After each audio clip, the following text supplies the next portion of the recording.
My best friend's boyfriend xted me pretending to be her, then gaslit her about it.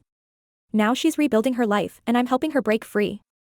I have a childhood friend, Emily, I've known since we were 5. We originally met because our respective fathers were both German and living in the UK having married British women. They became friends, and we were basically raised as siblings. Nothing remotely romantic has ever happened between us. It's accurate to say I treat her like I do my other sisters.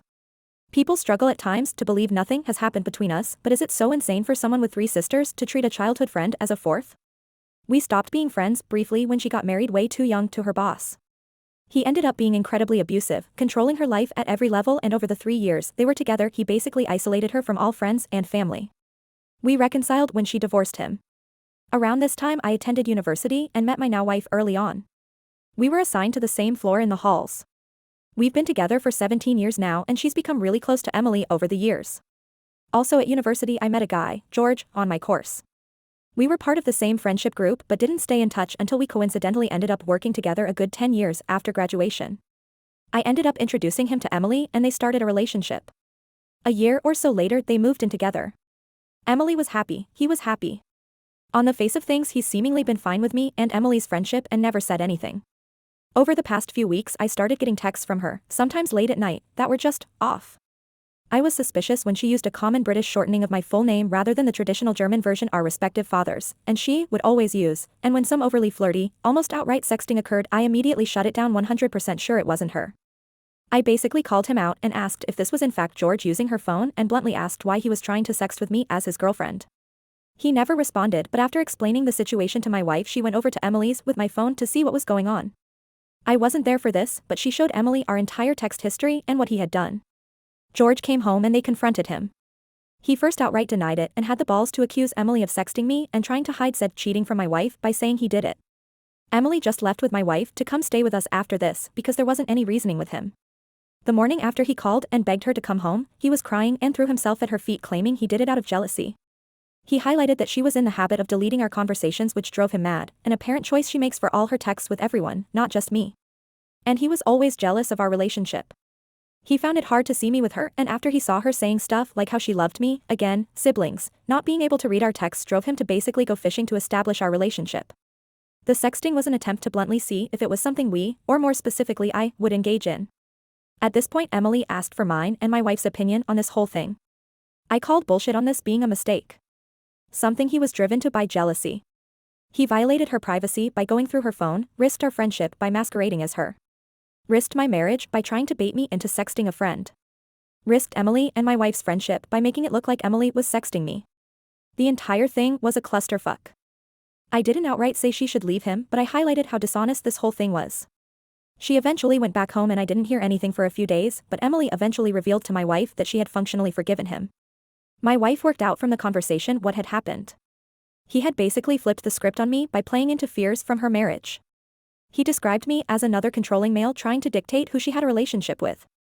He encouraged her to make her own decision, not bad advice in theory, but she had to ignore me because I didn't have her best interest at heart. I was controlling her like her ex.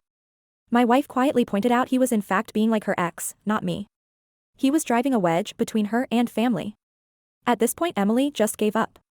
Said she couldn't win, couldn't decide between the man she loves and her brother, so fuck it. Let's pretend it never happened. We haven't really spoken since. Apparently part of forgetting this ever happened is also giving in to his worries about our friendship. Every time I try to bring up what he did I've either been ignored or told to stay out of it. Honestly this pisses me off that he's gotten exactly what he wanted. He stopped us talking. I know I can't force her to break up with him, but it's seemingly a catch-22. I can't push her to make a decision about what he did whilst he's got her convinced I'm controlling her. I rarely see George at work and he's rightly kept the fuck away from me.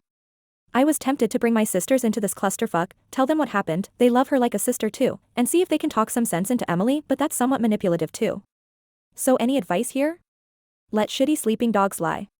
Try and get her to deal with what he did rather than sweeping it under the rug.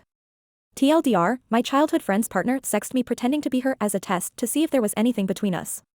He's got her convinced my objections to what he did is just me trying to control her, and as a fallout we're not talking. Update 1, so, I followed the general advice of just leaving the entire situation alone. I agree any interference from me or my family would be manipulative and controlling, albeit well-meaning.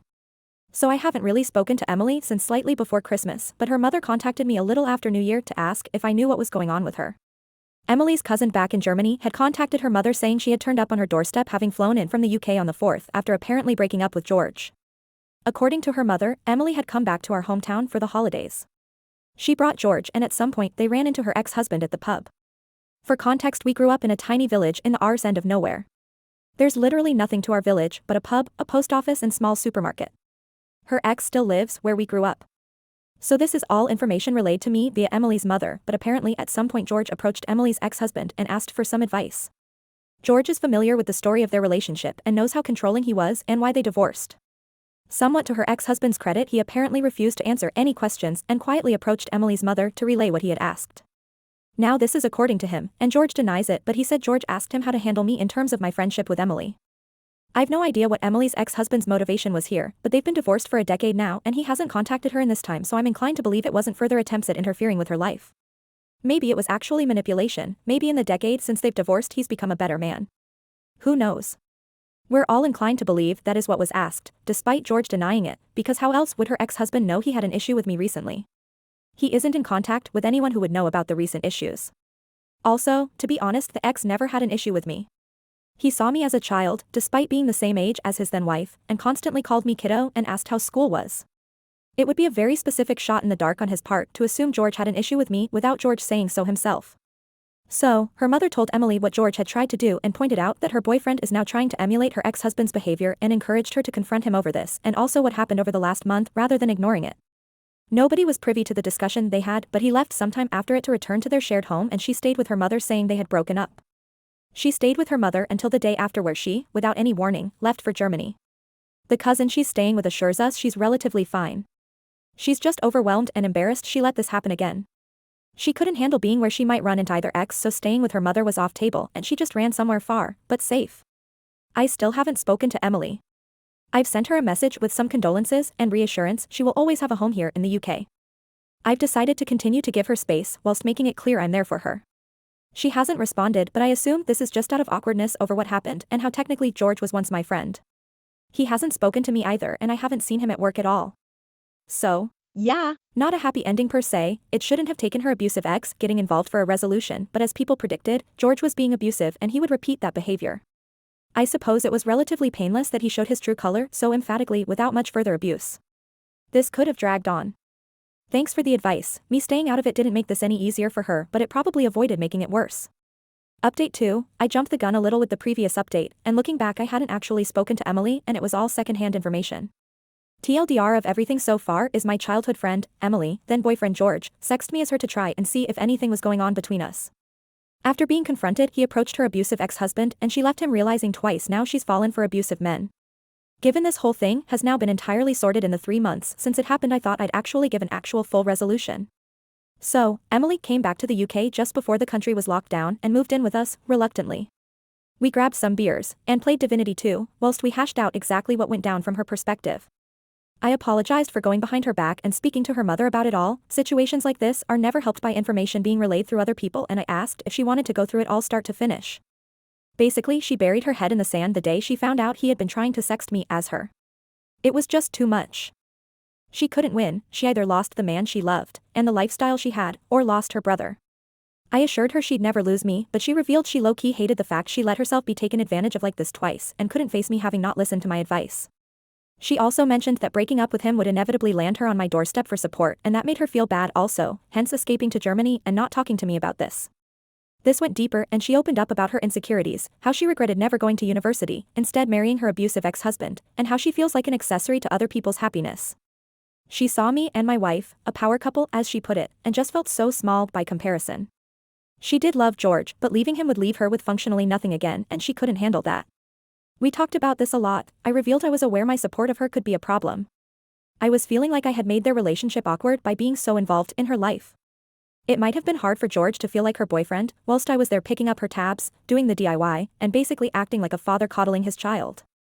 I asked if my, with retrospection, financial support of her tied into this feeling of inadequacy, like I was dragging her along for my ride, and she said it was a problem. She felt trapped when the relationship ended because she had no independence or true control.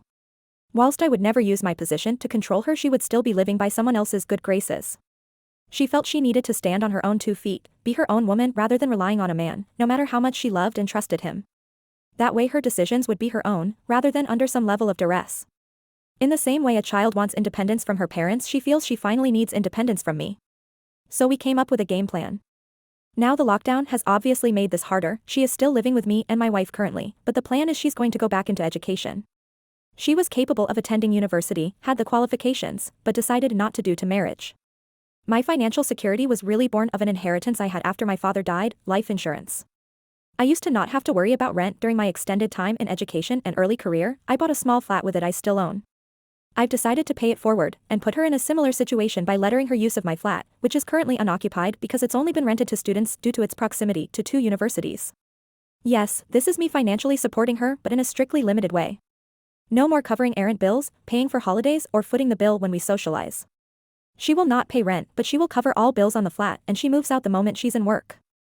She didn't love the idea of me owning her home, but I called it my last act as that guy in her life, the pseudo-brother/father/sugar daddy, best friend. After this we'll just be independent siblings, best friends.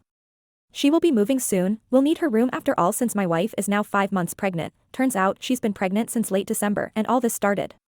As for George, he swears up and down he never asked the ex-husband to handle me. He claims he asked how to be fine with me. It wasn't seeking advice on how to deal with me. It was seeking advice on how to be fine with me the way her ex-husband was. Could be true, who knows? It's irrelevant ultimately. Though we recently found out George moved a girlfriend into the house he and Emily used to share, and here's the kicker.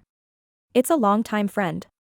Emily is fairly certain he never cheated on her, but she laughed out loud when she found out he's romantically living together with a longtime friend 3 months after the breakup.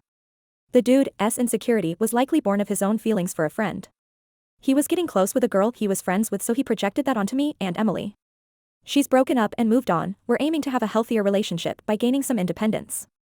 George is shacked up with a female friend and was projecting the whole time. Edit, just to clarify because this paints a picture I don't intend.